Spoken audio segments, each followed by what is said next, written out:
Então, você aí que me honra com a sua presença, acredita que nós temos uma essência cooperativa ou que a competição é mais natural para o ser humano? Deixa aqui nos comentários para mim já o que você pensa, se inscreve no canal para poder não perder nenhum conteúdo a respeito do bem viver, a respeito de aulas de inglês, a respeito de informações que você não vê trianguladas em nenhum outro lugar na internet. Greetings and love. Greetings and love. Greetings and love. You know who this is. Caleb, your teacher. Meu nome é Caleb, eu sou professor de inglês e eu ensino focado no bem viver, triangulando ensinamentos e pensamentos da filosofia prática, da espiritualidade, da observação que eu faço do mundo através dessas lentes, como diria a senhorita Bira, e sempre focado tanto no indivíduo que se apresenta na minha frente, no universo complexo que é essa pessoa, quanto no desenvolvimento coletivo. E eu tenho para mim a leitura que eu sempre fiz do mundo e a conclusão que eu chego através do pensamento de outras pessoas também, é que o ser humano tem uma essência cooperativa, que a essência do ser humano é a cooperação.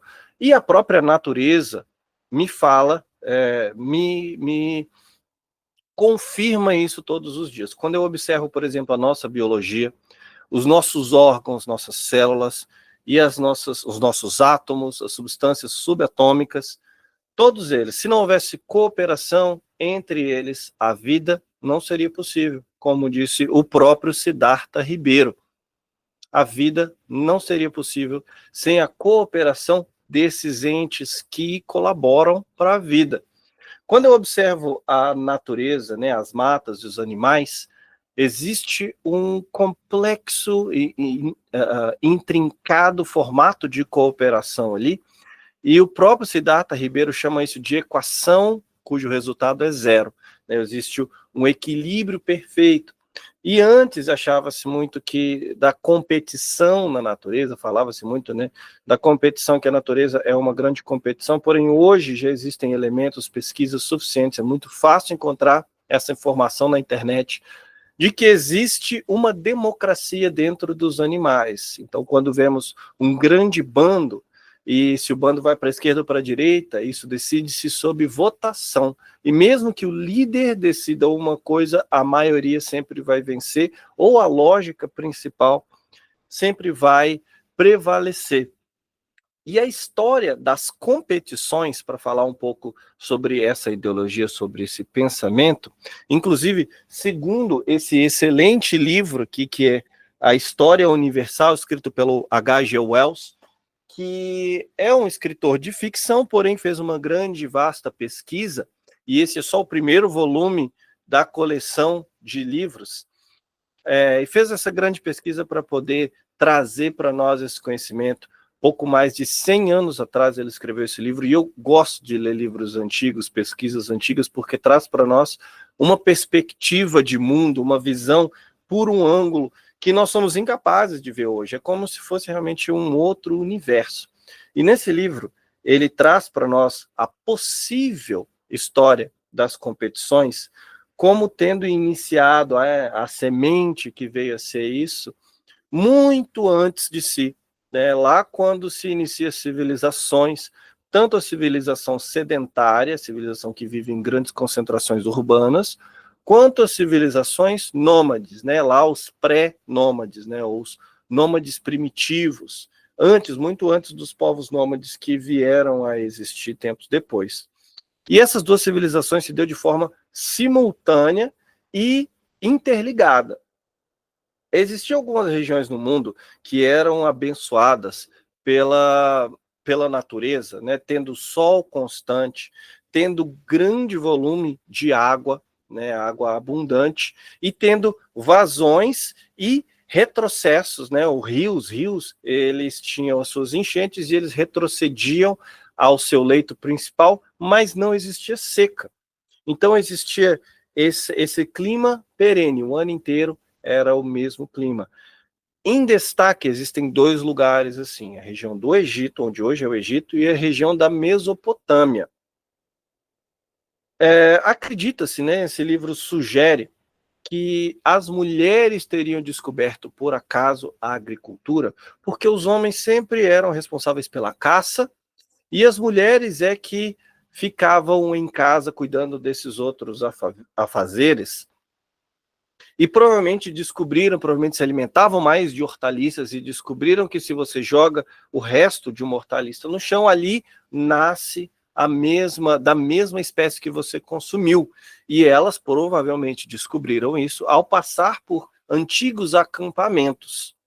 Elas também perceberam que nos lugares onde existiam enchente e depois a água retrocedia, essa semente ela nascia com ainda mais vigor, com mais fertilidade, e daí a lançar essa semente de forma consciente, né, um passo realmente muito pequeno.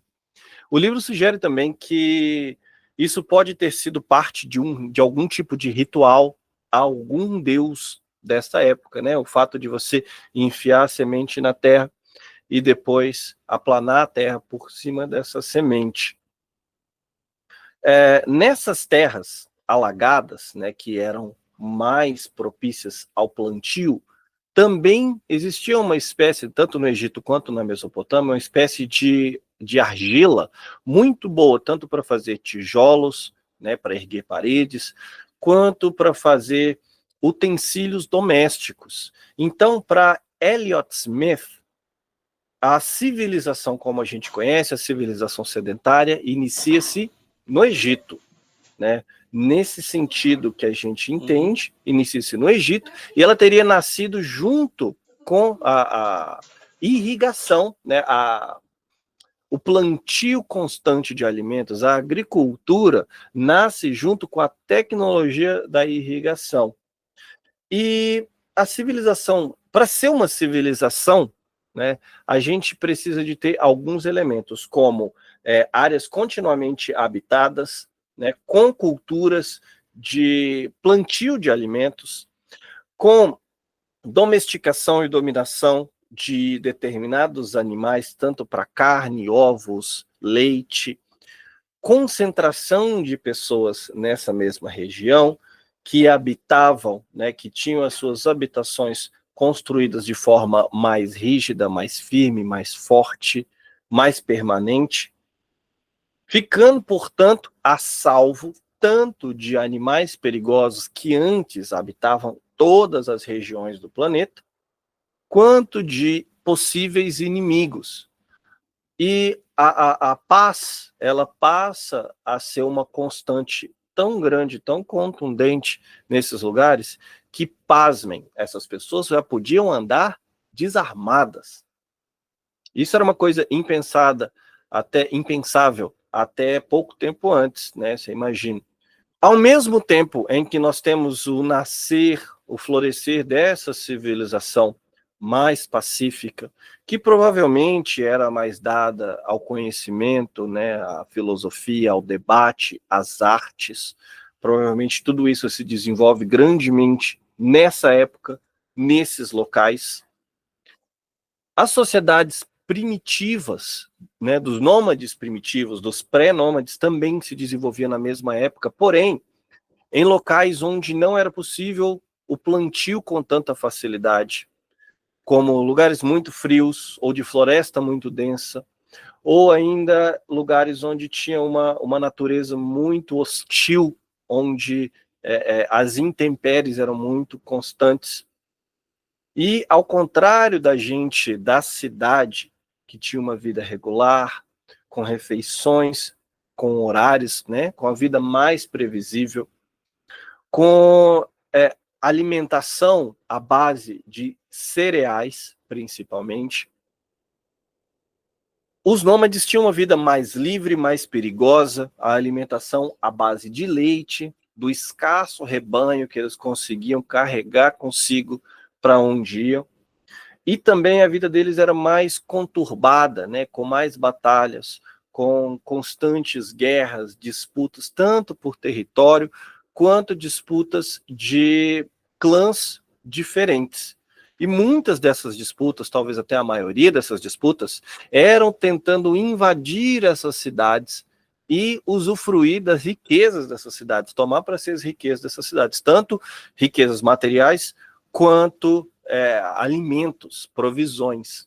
E a maioria das vezes que os nômades tentavam invadir as cidades, eles não conseguiam chegar além da periferia da cidade, porque a concentração de pessoas nessas cidades, era a maior já vista pelos seres humanos. Então, eles, imagino, naquela época, a maioria das pessoas provavelmente imigrou para essas grandes cidades e poucas continuaram como nômades. Então, a concentração populacional era muito maior e, portanto, a força também era muito maior. Mas, uma vez ou outra, aparecia um indivíduo capaz de unir todas essas tribos em prol da mesma causa e invadir, então, uma cidade. E em algum dia, algum determinado momento, algum desses líderes, ao invés de invadir, roubar e ir embora, resolveu invadir, roubar e ficar, e permanecer. E esse líder, então, passa a ser o rei dessa cidade. Seus filhos e filhas passam a ser príncipes e princesas, e os nobres que invadiram junto com ele, os líderes de clãs que invadiram junto com esse grande líder, passam a ser, então, os nobres da cidade, os sacerdotes, os aristocratas dessa cidade.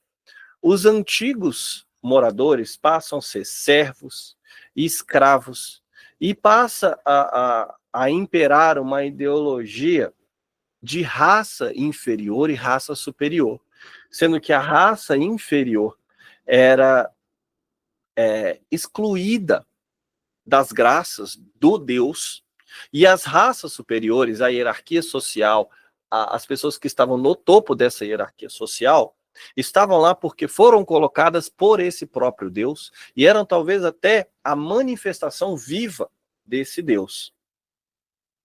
Esses nômades que agora passavam a ser reis e dominar toda essa população antes pacífica,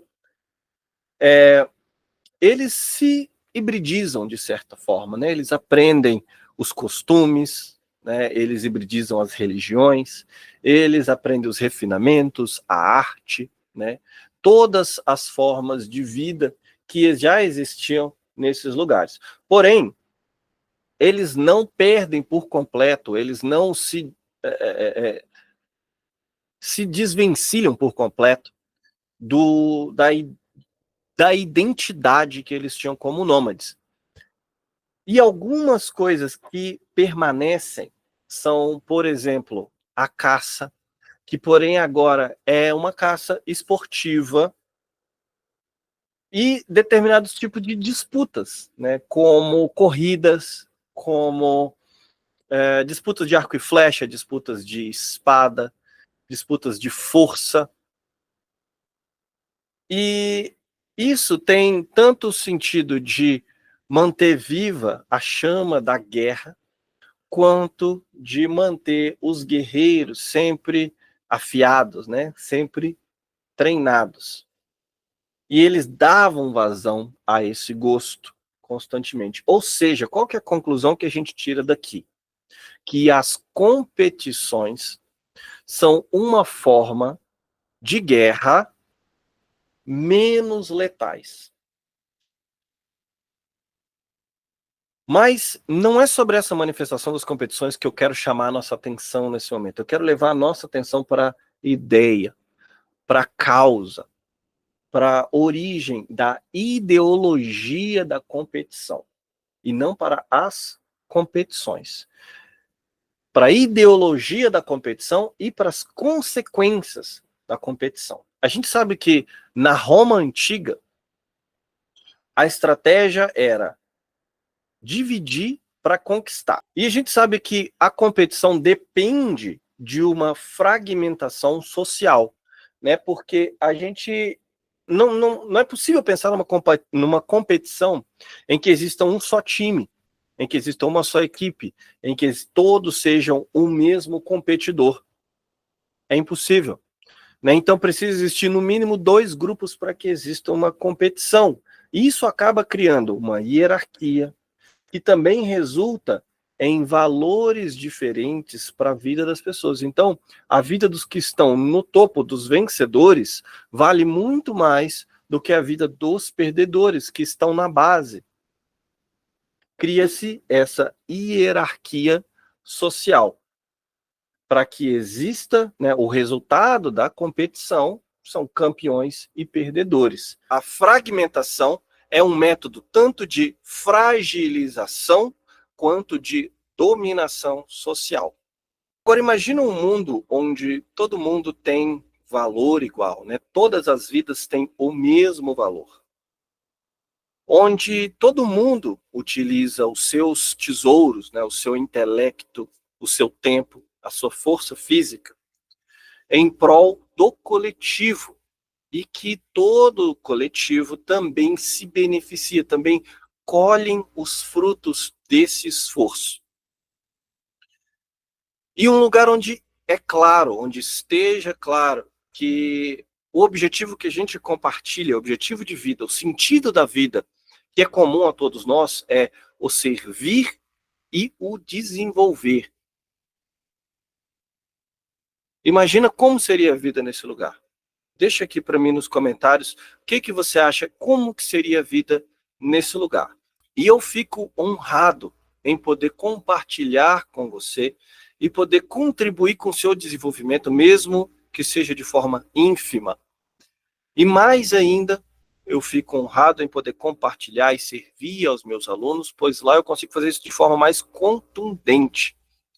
E é sobre essas ideias de compartilhamento e do bem viver que eu debruço a minha vida, o meu pensamento, as minhas palavras e as minhas ações.